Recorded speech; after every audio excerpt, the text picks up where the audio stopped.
Hi everyone, I'm Jonathan Martin. This week marks 60 years since a pivotal moment in the fight for voting rights. Known as Bloody Sunday, in March 1965, civil rights marchers were brutally beaten by law enforcement officers on the Edmund Pettus Bridge in Selma. Right now, a look back at some of our past stories and how the anniversary is being commemorated this year. The tear gas and the cow prods, I think, was the worst thing. All of the other things was not bad. And they really didn't beat on the girls as bad as they did the men. Alice Thomas Moore has lived in Atlanta for 36 years. But in 1965, she was a junior in high school in Selma, Alabama, where she met and marched with Congressman John Lewis. And what was so amazing about John Lewis, he taught us about marching and being nonviolent. That was the most amazing thing because we were young kids. Moore says March 7th was their third attempt to cross the Edmund Pettus Bridge. 600 foot soldiers started out, but only half made it across, with Lewis in front. I think if he could have shielded all of us from some of the licks and some of the tear gas, he would have. Moore says much of the crowd was young, since they recruited students.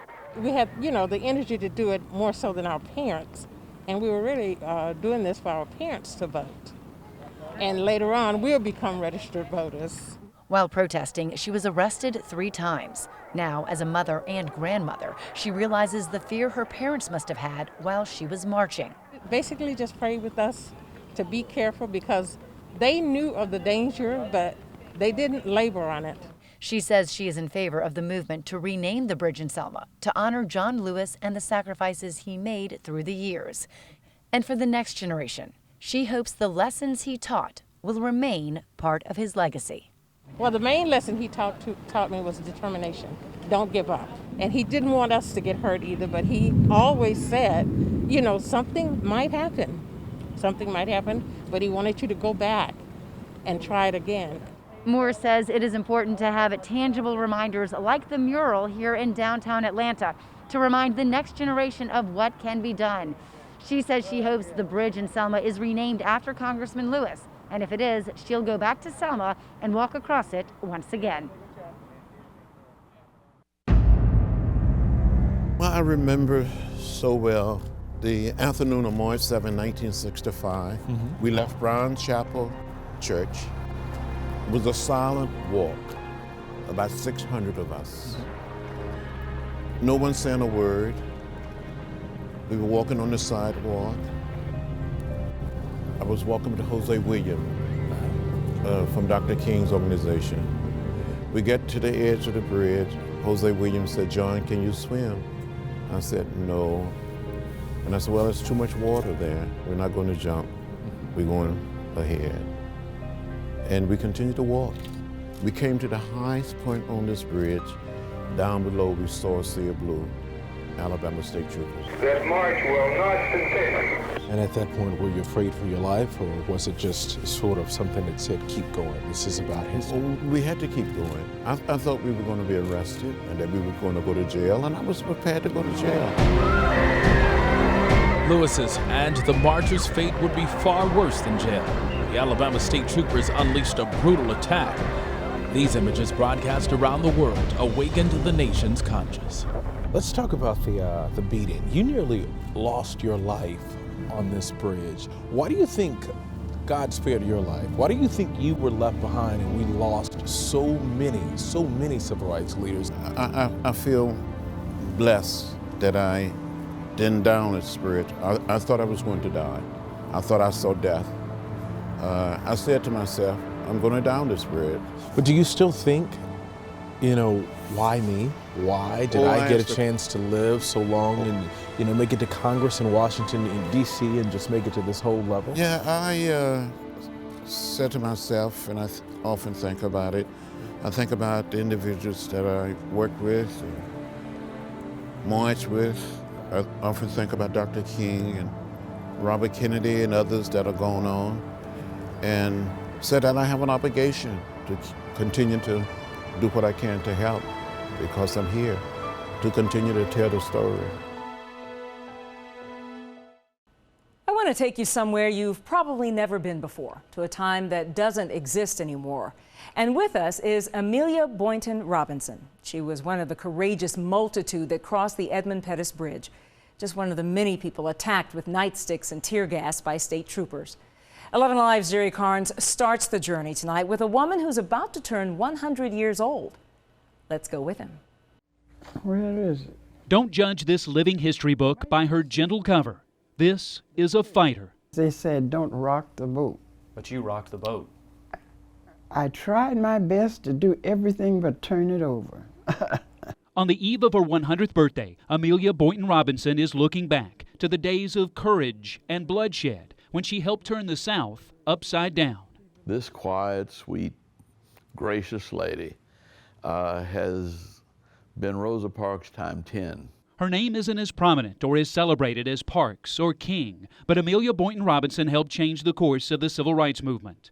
Born in Georgia, she moved to Selma, Alabama, confronting a sheriff and a system determined to keep Election Day a for whites-only affair.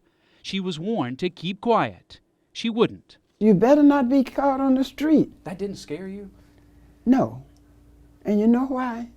I can't imagine. Because I believed that God had me to do something. What she did was urge some of the movement's most powerful figures to travel to Selma, to march.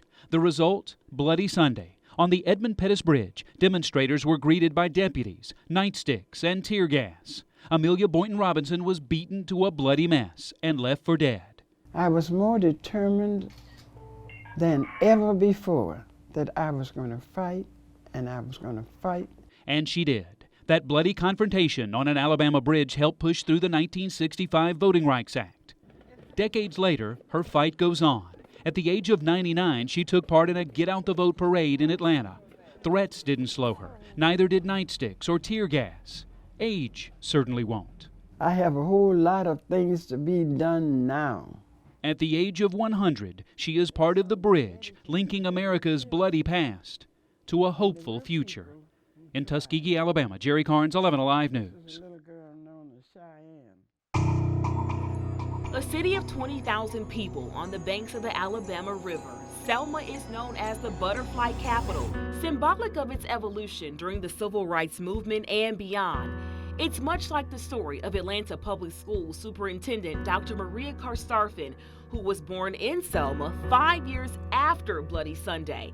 A moment she wasn't even alive for immediately shaped who she'd become. A place in history that I should always hold in my heart as an anchor for how I think about my work in public education. Her parents told her and her three sisters stories of the people who risked their lives crossing the Edmund Pettus Bridge, the same people they had over for dinner as children. My dad would always say, don't forget, everything you have today is because you're standing on the shoulders of someone before you. And regular people can make a difference in this world. How do you think that started to shape you? I spoke out against the two separate black and white courts when we would do the football games, having, a white court and a black court for homecoming. And that was the beginning of finding her voice, fighting for social justice through education. The grit that Selma put in me, the desire to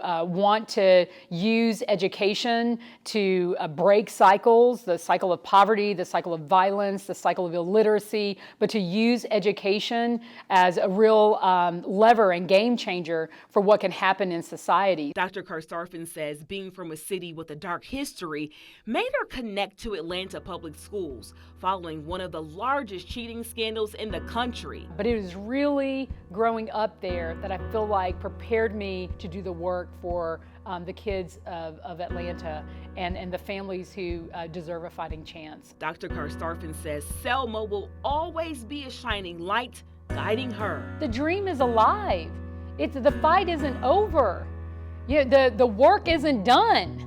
I work in Atlanta Public Schools. I feel like we're starting from scratch. Starting from scratch and creating a dream that becomes reality for everyone.